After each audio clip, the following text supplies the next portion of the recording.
So when we first started to develop the game, we wanted to really focus on a few things.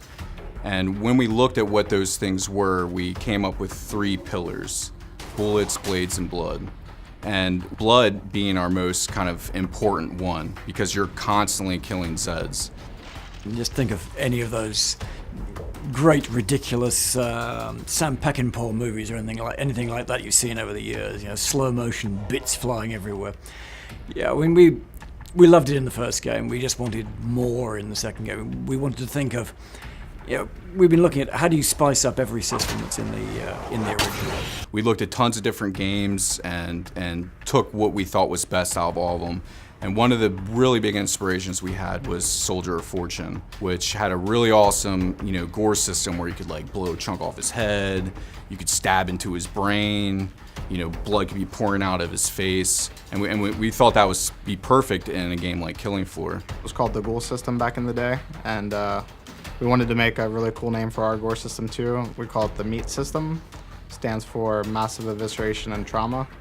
So basically the Meat system is about blowing stuff up and blowing it up in tons of different chunks.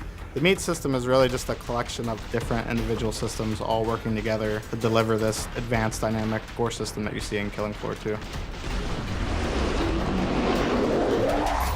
So we have 22 different spots on each creature that you can explode off of them. You can blow chunks off each side of the head, you can blow their jaw off, you can blow their guts out, you can cut them in half, you can blow them up vertically, horizontally, take their hands, arms, legs, forearms.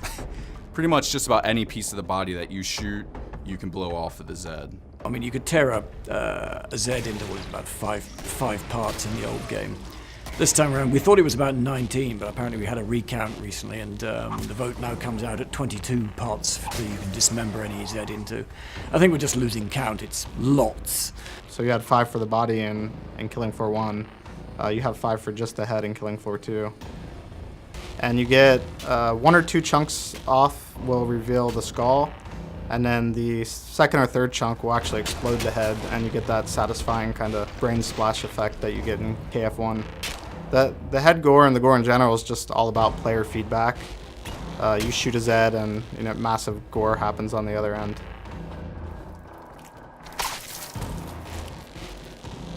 We're working on some obliteration tech, and that's when enough damage happens to the Zed that they just completely obliterate. So say I throw a grenade right underneath the Zed's foot and it explodes. His whole entire body is going to explode into a shower of blood, and you're going to see brains and guts, organs splatter all over the place. Get a squishy brain on the ground or some soft body intestines that you can kick around when you're running around.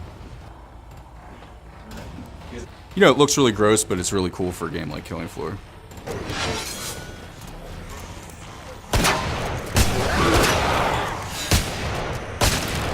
In a game where you're constantly killing stuff, it's really important that that's gratifying. And basically when you do that, that is the rewards you get.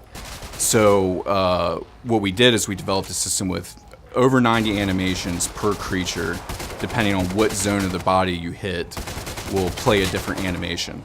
And that's all randomized as well, so the amount of variation is almost infinite. Another cool thing that you can do is if you shoot a guy and you keep repeatedly shooting him, it will blend into each additional animation. So say I shoot the guy in the chest, he'll react to that, and as he's falling I can then shoot him in the neck, then he'll freak out because of that, then I can shoot him in the leg, and then I can blow his head off.